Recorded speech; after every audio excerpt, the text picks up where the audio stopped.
Hello, welcome to another edition of Chris Speaks. I'm your host, Chris Thompson.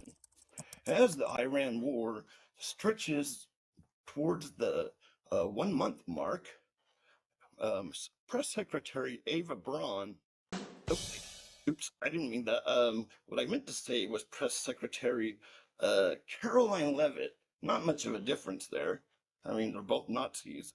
So she's claiming, without any type of proof, that we are winning the war in Iran. The problem I have with that statement is that if we're winning, we wouldn't be sending thousands upon thousands of ground troops into the Middle East. Here, Karoline Leavitt is lying. She's speaking about the progress of the war. Turning to the ongoing military operations in Iraq, the United States military continues to decimate the terrorist Iranian regime's offensive and defensive capabilities. Just over 3 weeks in, it's abundantly clear that Operation Epic Fury has been a resounding military triumph. So we are sending more and more troops because we're winning? Is that what we do if you're about to win the war? It's already done and almost over with. You send up more and more and more troops. It sounds like if you were winning, you'd dial it down a little bit. It doesn't make any sense. Also annihilating the Iranian regime's navy. We have destroyed more than 140 of their naval vessels, including almost 50 mine layers.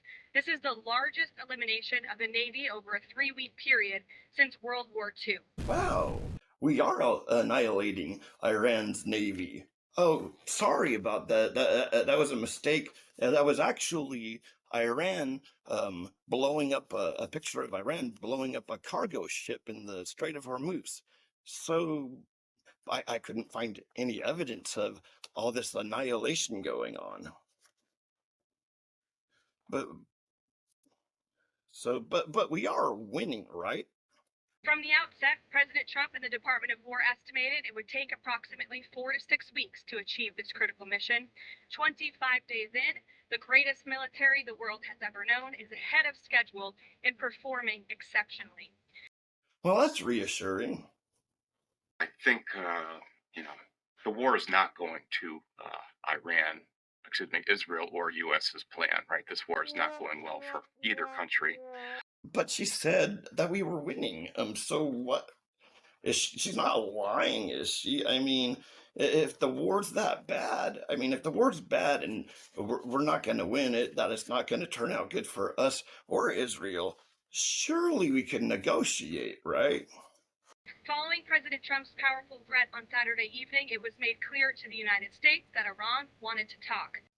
Oh, so they might talk and negotiate. That's great. Do not call your defeat an agreement. The era of your promises is over. Today, there are two fronts in the world, truth and falsehood. And any free seeker of truth will not be deceived by your media waves. Is she lying? Maybe her next comment is anchored in a little bit of reality. But if Iran fails to accept the reality of the current moment, if they fail to understand that they have been defeated militarily and will continue to be, President Trump will ensure they are hit harder than they have ever been hit before. President Trump does not bluff, and he is prepared to unleash hell. Iran should not miscalculate again. Their last miscalculation cost them their senior leadership, their Navy, their Air Force, and their air defense system. Any violence beyond this point will be because the Iranian regime refused to understand they have already been defeated and refused to come to a deal. So her conclusion is basically, Trump is the bestest president in the whole world, and those mean old Iranians will be sorry. I don't even think this woman even knows what she's doing or even talking about. I guess that can be open to interpretation or something. I would have to go with something because it would be beyond interpretation. It'd almost have to be like a total freaking lie. And this is what our politicians do. They lie to us. So this is all I have to say about that. I'll see you guys in another episode.